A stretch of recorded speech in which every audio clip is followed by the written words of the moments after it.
We'll guide you through how to fix unable to add a card in Apple Wallet.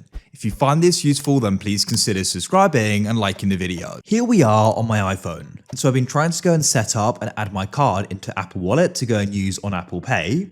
But if I go and open up the Wallet app, we can see at the bottom here, press the plus, we go and just get this pop-up here. We don't have the option to go and add our cards. If you press learn more, it goes and opens up in a web browser. So I'm going to guide you through how you can go about fixing it. It's much easier than you probably think. So let's go and get right into this.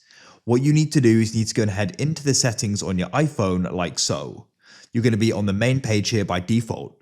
Now it's likely this is happening because your iPhone region is set incorrectly.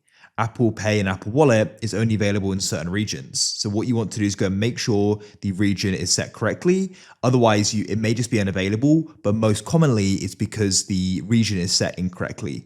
So what you want to do is go down and you want to press General. Then you want to go down and go and find the option for Language and Region. You want to go and tap there. Then you want to find Region. So mine's set incorrectly. So we can tap there, press Search at the bottom and go and type it in.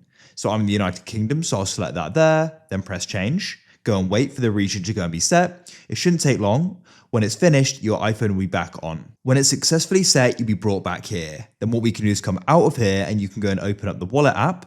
Then if I go and press the plus now, you'll go and see we can now go and add a card.